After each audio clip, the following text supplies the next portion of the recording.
So recently I've been interested in finding out how the rank system works in season 2 of the finals.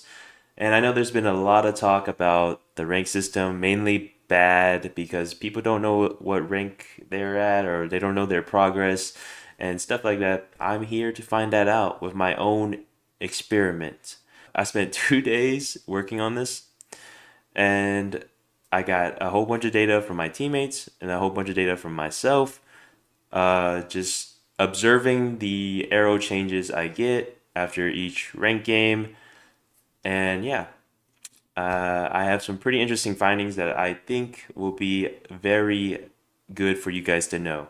All right, so a lot of this data will be coming from this Google Sheet that I was using to gather my data, and I will be posting the link in the description below if you want to look at that for yourself or you want to send it to a friend. How I collected data. All right, so here's the Google Sheet I made, and I'm just gonna walk through it. I'm trying to give you an idea of what I was thinking about. So the first day, I gathered some old VODs, and I gathered some new data that I played during the day. And I thought the ranking system was gonna be pretty easy to figure out because like all I have to do is like kind of find out like what did I do to get 3-up arrows and stuff like that. But it turned out to be a lot more complicated than that. So I calculated the rank changes and I just whoever told me like how many arrows they got up and I just recorded it. I wrote down what round. And the reason why I wrote down what round is because I wanted to see if a win or a loss on round 2 led to more arrows. And I recorded place, so that means like in that round, what place were you? So like if you were in the last round, I got first place, that means you won the round.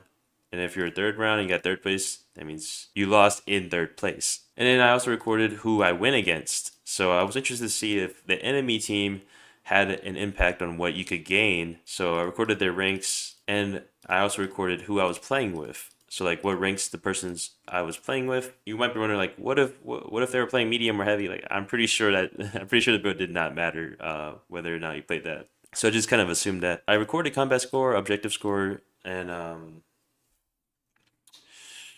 support score, and also recorded the rank before the tournament and the rank after the tournament, just to see I don't know, like specific cases where like someone ranks up or deranks. I will see like what specifically happened to the rank. All right, so let's go to the second day of data, and I think this is where I really hit the jackpot. So during this day, I got data from 5 games, and I really narrowed my data to really like focus on things I wanted to learn about. So the data I got from these 5 games, I played 5 games in a row, and I won all 5 games. So I played a whole bunch of rounds, so all 5 games here, and I recorded each placement we got per round. So this first game I got second, and then first.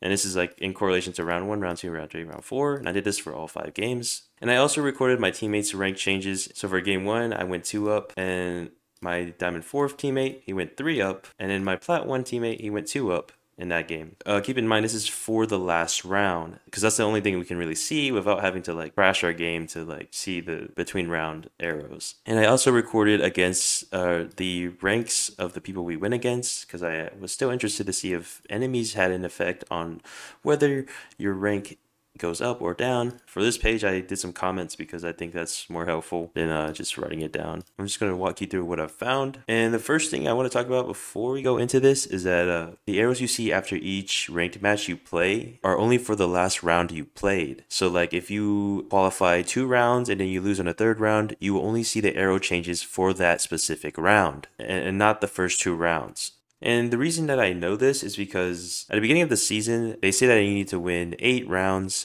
in order to get your placement. This is very different from season 1, because in season 1, you basically just started at bronze and you just worked your way up. But in season 2, there's a placement, so you can start at a different rank or whatever, and it's based on rounds and not tournaments. So after each round, you are given specific arrows that indicate your progress, but the game does not show the arrow progress. And I also know this because one time I DC'd from a game and I reopened my game and then I saw an arrow progress, but I was still in the middle of a tournament round. So I assumed that meant like that is my arrow change for that previous round. And this explains a lot of things. Number 1, this is why you can have arrows that go down even though you are second place in the final round. You would assume that your arrows would go up because you made it so far in the tournament, but that is not the case. It is based by round. So this is where most of the confusion comes from. Very important to understand this before we go through the data I've found. Keep in mind, like, the data I have here is very like circumstantial, like not circumstantial, but like this is like actual results that I've seen. The actual hidden mechanics of the ranking system is still pretty much unknown, so I'm not really sure what's causing the arrow changes, but I can kind of make correlations, and that's what I'm going to try and go through in this video. Winning the final round will give you up arrows. Orange, consistent 3 up for tournament win regardless of rank differences. This is like sort of the idea you're going to get. If you win the last round, you're guaranteed to get up arrows. I wouldn't say you will consistently get 3 up arrows, because I think that depends on something else, but you will get up arrows if you win a tournament. All right, so we're back on the second page here, and to further prove my point is like these 5 games I won all 5 of these games. And as you can see, even though we won all 5 of these games, I didn't get 3 up every time we won these games. I got 2 up consistently and only 3 up for one of these games. And the only time I did get 3 up was when we got first place for every single round. So this might be a coincidence or something, but I think it might be the case where if you do get first place in every single round leading up to the final round, I think you will get a 3 up for every person on your team. But that is just what I assume. Generally, I am getting up arrows for every win, and I assume every round you win by first or second place, you also get up arrows, probably a little bit lower, like 1 up arrow or even 2 up arrow maybe, but I'm not sure. Every time I've been notified about up arrow changes when my teammate DCs or whatever, they seem to get only 1 up arrow. It does seem like it's the case where you will go up arrows for winning rounds or qualifying. Individual performance does not matter. And then here we have the purple. Couldn't really find any real correlations with score and rank changes. Spent some time calculating things, and I couldn't really see, like, it just seemed like everyone just got a 1 up, just no matter what. I just couldn't really find anything that would suggest that your up arrows changed because of your performance. And I know on Reddit some people say that that is the case, but I just don't think it is. Why your teammates can gain or lose more arrows than you. Edge cases. Here we got red, consistently down 1 for second place final round for diamond tier, except for edge case. And what I mean by edge case, you know how there's tiers like platinum, diamond, and what I mean by edge case is like if you're diamond 4, which is the lowest diamond, and plat 1, which is the highest plat, there could be cases where, since the ranking system is based on per round, you could be ranking up or deranking at the end of a round in the middle of a tournament. So like round 1, you might have ranked up, so now you are in a whole different like bracket or like rule set of how much elo you're going to gain. Your arrow changes might not be consistent. So like if you're plat and you usually get 1 up arrow for winning like the first round, but then you rank up to diamond and then the second round you win it, but you don't get any arrows. That could actually be why, like, at the end of rounds that you lose or whatever, you get like a whole bunch of down arrows, but your teammate who's like a higher rank is getting less down arrows or something like that. So that could be a reason why that's happening. So don't say like the ranking system is bad or whatever. It's just like, that's just like things that can happen. Like, that's a lot of reason why people are really mad at this season, because like they don't really know what's happening. But this is something that can happen that isn't like total BS. The lower your rank, the faster you rank up. I also played with some like lower ranks on my team, like a silver. I had an unranked on my team, but that's not really good data. And I had a platinum on my team. I saw a difference that they always went up a lot more than I did, which makes sense because if you're a lower rank, you're going to get a lot more arrows for doing a lot less work.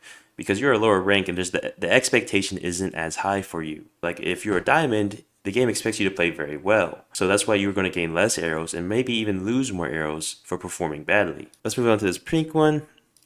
I say, even though I've played most of my games with these teammates and they have with me, they consistently change ranks more than me, and I've been I've been Diamond 2 for the entirety of this week. My teammates are ranking up within these 5 games. My Plat 1 teammate went to Diamond 4 this game. And then here we have my Diamond 4 teammate going to Diamond 3 in the next game. But for these entirety of these 5 games that we won, by the way, I saw no changes in my rank at all. It is very obvious that the lower ranks are changing a lot more than higher ranks. Enemy and teammate ranks do not influence your own rank. Good example of enemy team, yeah. This is what I thought. I thought I saw like a correlation between like the people we went against and like the people I was on. Maybe like there was a change in how much I went up or down. And here you can see like these 3 I went up when I was playing against a bunch of diamonds and stuff like that. These 2 I went down when I was going against less diamonds. That was just like one correlation I found, but I don't think that's true either, and we'll see in the next page. All right, so we're on the other page now. And if we look at these green boxes here, specifically this bottom part, we went against a plat gold team and we all got 3 up. Even though this team wasn't like the greatest, look at these previous games we played. Game 1, we went against a diamond plat, which is better than plat gold. Game 2, we went against a diamond plat gold, which is still better than a plat gold. But we only got 2 up. 3 up, 2 up. We didn't consistently get 3 up for these games. So that just leads me to believe that rank doesn't really matter. Like if you look at this here, my teammate ranked up to Diamond 4, but it didn't really change the amount of up arrows they got. In fact, this guy still got 3 up even after ranking up to Diamond 4, so it doesn't seem like the ranks on your team really affect the amount of arrows you get. Because my teammate still got 3 up. My other teammate still got 3 up, even though my teammate was now a higher rank. He wasn't losing arrows because he was playing with a stronger team. While your teammates can gain or lose more arrows than you. Consistency. So let's start with this green one. Placing first the entire tournament and then getting 3 up for the entire team, even when the opponents are not as good as previous tournaments. So here, if we look at this, game 4, we got first place for each round. And then you can also notice for game 4, I got 3 up, my teammate got 3 up, and my other teammate got 3 up. So we all got 3 arrows up. And for me, 3 arrows up is very rare. Like, if you look at here, game 5, game 3, game 2, game 1, I went 2 up every time. And I'm Diamond 2, alright? So this is like second highest rank in the game. And then the special thing about game 4 is the only tournament that we got first place in every round. My only conclusion here is like, if you get first place every round, you're probably going to get a lot more arrows. So this is why I believe like very consistent high placements within your tournament can lead to a consistent 3 up arrow. So like, let me know if you place first in all your rounds and you don't get a 3 up, then I don't know. How can this lead to your teammates gaining more or less arrows than you? So let's look at this here. Right here, my Diamond 4 is consistently getting 3 up in the first 2 games, while my Platinum 1 is getting 2 up in the first 2 games. And you might be wondering, why is the Platinum getting less arrows up, even though he's a lower rank than my Diamond 4 teammate? Consistency can answer for this, because like, assume that Diamond 4 played a bunch of games and he was doing very well before these games, and so the game thinks he's very consistently doing well, so they're going to give him 3 up for that. And imagine the Plat 1, the games before this, he didn't do so well, so the game thinks he's not that great, but since he's doing well, we're still going to give him 2 up, but not 3 up. So consistency can kind of answer for why the rank disparity is so much within your games. So like whenever your friend is like, oh, I got more arrows than you, even though I'm like lower ranked than you, this is probably what's happening. The game thinks you're inconsistent, or the game thinks you're really consistent, depending on what you get. The diamond effect. Hardcore mode. So let's look at this red here. Notice how the Diamond 4 ranks up and receives 3 up for the perfect 4th tournament, and then receives 2 up for the next tournament, even after getting 3 up for the last 4 tournaments. So let's look at this. So let's look at my Diamond 4 teammate here. He gets 3 up for the first game, 3 up for the second game, 3 up for the third game, and 3 up for the 4th game. And for this third game, he ranks up to Diamond 3. For this 4th game, we got that perfect game where we got first every time, so he got 3 up there. But then for the 5th game, he only gets 2 up.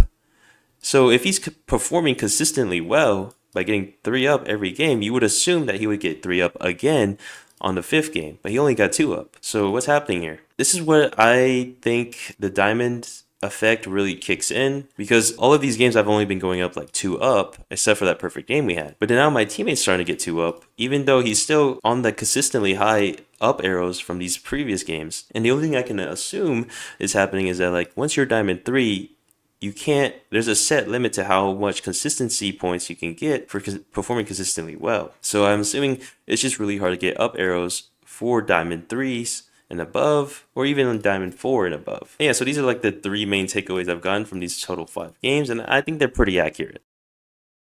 And let's look at these conclusions I have here. This is based on what I've seen and stuff like that. So the first thing is, differentials in arrow changes seem to be largely influenced by consistent high placements. For example, being in first place. So like if you're consistently getting in first place, you will see a lot more positive arrow changes. And if you go back to my first day of data collecting, like a lot of these rounds I didn't do so well, like losing third or being in third place in like a bunch of these rounds, third place, and third place is below average. There's 4 teams. If you're third place, you're worse than 2 teams, which is like, that makes you one of the two worst teams. So if you consistently mess up like this, it's obvious that you're only going to see like small changes, such as one up and one down, which I did see a whole bunch for the first day. Lower ranks seem to change faster, which is consistent with the increased up arrows for lower ranks. Yeah, that seems to be true. Let's look at this third thing. Changes in arrows may depend not only on whether you lose, the extent of the change depends on consistency. Consecutive wins will give more than win-lose patterns. So yeah, I think this is true. Also, I mean, Embark also live streamed, and they also kind of said the same thing. Consistency is a very, very big, important part of the rank system. So this means like if you're losing a whole bunch, you'll probably lose a lot more and more till you get to the rank that you probably deserve. And same thing if you are winning a bunch and stuff like that. Ranks. So let's look at this next thing. Ranks of enemy team does not seem to impact your gains and losses. There are too many instances where I'm fighting worse enemies and still gaining more arrows regardless. And the next thing is ranks of teammates does not seem to impact your gains and losses. And this is just based on what I've seen from Embark and the data at hand. I cannot see any correlations between the ranks of my teammates and the changes in arrows. I just couldn't see anything different when I was playing with different teammates. Diamond 4 and above will have to consistently play at a higher level to progress. You can kind of see this in my document. Probably not Diamond 4 from my data at least. Like my Diamond 4 teammate was getting 3 up while I was getting 2 up. It does seem like Diamond does have a hard time ranking up. So if you look at the graph below here, so this is from the enhanced leaderboard. I will leave a link to that in the description also. And basically it's just taking information from the actual leaderboard website and just expanding the data you get from it from 500 to 10,000. So you can see like 10,000 players instead of the top 500. And if you look at this here, out of the top 10,000 crossplay players, we can see most of them are near the diamond and high plat. So you might be thinking like this is kind of a weird shape. So there's like no people in plat 3. And the reason for that is because it only calculates the top 10,000 players. So there's probably a lot more people in plat 3, but it only calculates the top 10,000, so there's a cutoff. So yeah, so there's a lot of people in Plat 2, a lot of people in Plat 1, and a lot of people in Diamond 4. It immediately drops in Diamond 3. Diamond 4 must be super hard to get out of, because like if this was like a normal curve, you'll see like a little drop from Diamond 4 to Diamond 3. Here we have a humongous drop. It must be very hard to get out of Diamond 4, because the restrictions are a lot harder. But it must be still kind of easy to get into Diamond 4 from Plat 1. Alright, and let's move on to this last point I have. Consistency points seem to carry over across between tournaments. So Science Point to US since Diamond 4 gained more arrows than P1 in Game 1, despite P1 being a lower rank. P1 also plays the most matches not with this group. So let's look at Game 1. D4 gained 3 up, while Platinum 1 gained 2 up, and you might be thinking, wow, that is weird because Platinum 1 is a lower rank than Diamond 4, so you would expect the lower rank to gain more up arrows than the Diamond 4. But that's just not the case. This is the first game of the day we played together. P1 played earlier that day, and he must have not done very well because he's not getting very high up arrows. While D4, the last time he played very well, so the consistency does sort of make sense here. So yeah, that's what I've got for this data analysis. Here's some questions that I don't know if you guys want to take up the throne or try and find out yourself, but obviously I probably won't be making another video like this. It's probably going to be a lot of work, and I kind of want to make other videos. So how many arrows does it take to rank up in each rank? This is obviously something that I can't really do. I don't want to make all the counts and stuff like that. It's going to be hard trying to find people to calculate how many total arrows they've gotten and stuff like that, especially when you can't see the arrows in the first or second, third round. Can you lose arrows on a win and qualify? So I've seen some posts on Reddit and stuff like that that people are D-ranking on a win or something like that. I just didn't see any of those oddness and didn't see any of that oddness in my data. Is the quality of matchmaking taken into account? If I get a whole bunch of gold people in my lobby, does that affect how much elo or how much arrows I gain? Yeah, that's a question I kind of want to see, but from what I have here, I can't really see any changes between my teammates or enemies on my arrows. So is all this better than Season 1's ranking system? I think so, and here's why. In Season 1, all the gains and losses were static, which means like if you were gold and you got second place in the first round, you would get like 150 elo. And then if you lose in the second round, you would lose like, I don't know, 50 elo. And so overall, you would be up like 150 elo or something like that. And it was based on the placement. So if you're first or second, you got more elo. When you hit platinum, it would be harder to gain elo and you would lose more elo. So if you got second, you would probably get only like 100 elo and then you would lose more and stuff like that. And that's how they kind of like made it harder to rank up. If you just played more, you would definitely get to a high rank and you can definitely hit diamond without having any trouble getting there, just as long as you were playing a lot and you were just winning sometimes, because the losses weren't very detrimental. And what I like about season 2 is that like they added this consistency part. So like you have to be consistently good to be able to go up. And if you're consistently bad, you will lose a lot more and you can demote. So this is why I really like season 2.